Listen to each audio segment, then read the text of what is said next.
بسم اللہ الرحمن الرحیم۔ السلام علیکم ورحمۃ اللہ وبرکاتہ۔ میں محمد عمر خان، اوکاز ڈرگ مارٹ، میدک، تلنگانہ۔ قرآن کریم کی ایک آیت پڑھی ہے۔ خالق ارشاد فرماتا ہے لقد خلقنا الانسان فی احسن تقویم۔ مجاز کو حقیقت بنانا، سمندر کی اس عتوں کو کوزے میں بند کر دینا، آسمانوں کی بلندیوں سے ستاروں کو توڑ لانا آسان کام ہے، لیکن انسان اور انسانیت پر روشنی ڈالنا بڑا مشکل کام ہے۔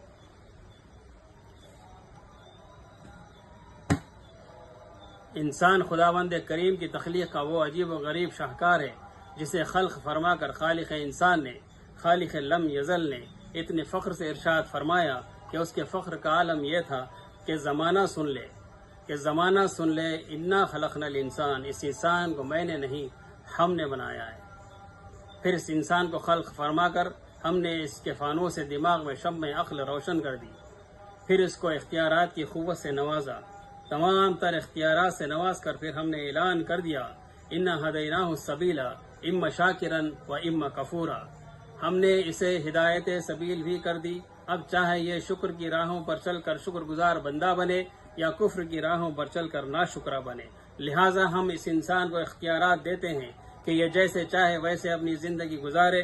ہم بھی ایک دن مقرر کریں گے پھر قیامت کا، اس دن اس سے پوچھیں گے اب بتا کن راہوں پر چل کر ہم تک آیا ہے۔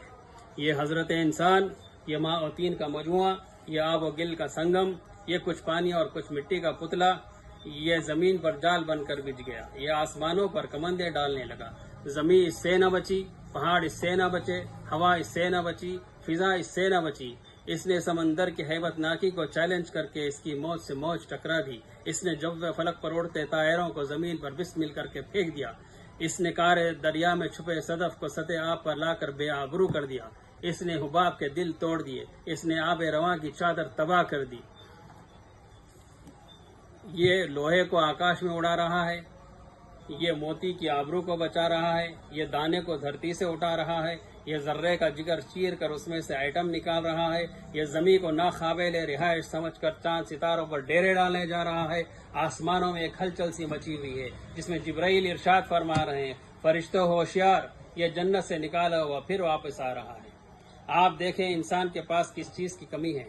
کھانے کے لیے اس کے پاس بے مثال خوراکیں ہیں، پہننے کے لیے نو بنو پوشاکیں ہیں، اس کے پاس مادہ گلفام بھی ہے اور زیادہ آرام بھی۔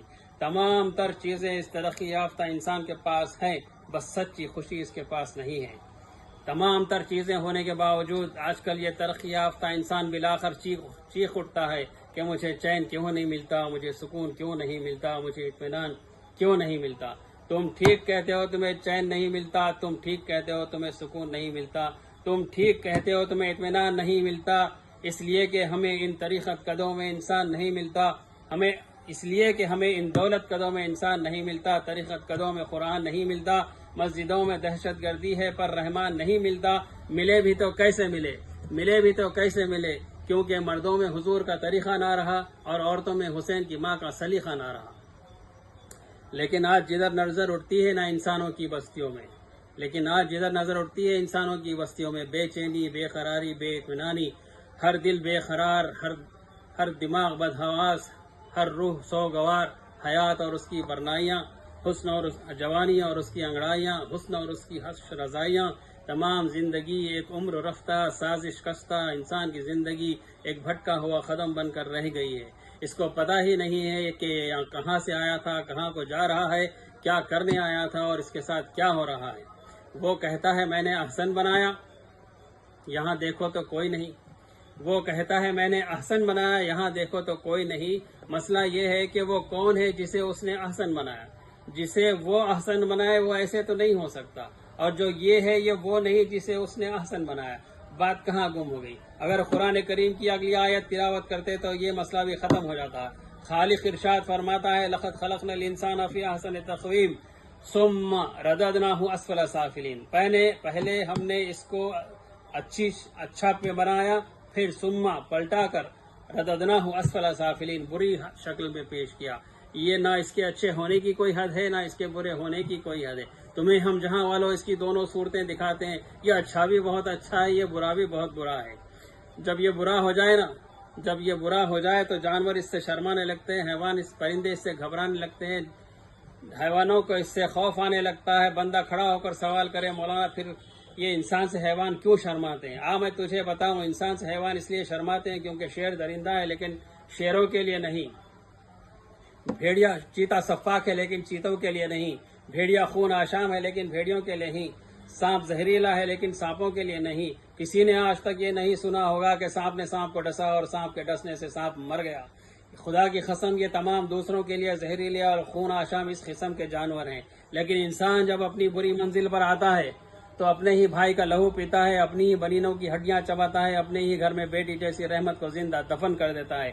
جب یہ برا ہو جائے تو اس کے برے ہونے کی کوئی حد نہیں، لیکن پھر تاریخ گواہ ہے جب یہ اچھا ہو جائے تو اس کے اچھے ہونے کی کوئی حد نہیں۔ جب یہ اچھا ہو جائے تو کبھی برق رفتار شہسوار برق رفتار ہوتا ہے، کبھی انجم شکار ہوتا ہے، کبھی تہذیب کا دیوتا ہوتا ہے، کبھی ارتقاء کا پروردگار ہوتا ہے، اور بلند ہوتے ہوتے اتنا بلند ہو جاتا ہے یہ حضرت انسان کہ وہاں سے آگے وہ منزل آتی ہے اس کی بلندی کی کہ جہاں سے آگے جبرائیل کے پر جلے وہاں سے آگے اس کی نالین جاتی ہے، جہاں سے آگے جبرائیل کے پر جلے وہاں سے آگے اس کی نالین جاتی ہے۔ کبھی حیوان شرمانے لگتے ہیں، کبھی فرشتے سجدہ کرنے لگتے ہیں۔ احسن تقویم اور اسفل سافلین کو انسان دو ناموں میں تبدیل کر دیتا ہے، سمپل سی بات ہے، ایک کو یزید کہتے ہیں دوسرے کو حسین۔ سبحان اللہ، ماشاء اللہ۔ یہ ہمارے ڈاکٹر عمر خان صاحب ہیں، صدر ملی ایسوسیشن میدک۔ آپ نے بہت ہی بہترین انداز میں شاعرانہ طرز میں احسن تقویم اور اسفل سافلین کو اچھے انداز میں سمجھایا۔ ہم اس پر ملی ایسوسیشن کے تمام ذمہ داران آپ کے شکر گزار ہیں۔ آپ میدک کے لیے قابل فخر ہیں۔ اللہ تعالیٰ آپ کی عمر میں برکت دے، نظر بد سے آپ کو بچائے، آپ کی صلاحیتوں سے سبھی کو فائدہ اٹھانے کی توفیق عطا فرمائے۔ السلام علیکم ورحمۃ اللہ وبرکاتہ۔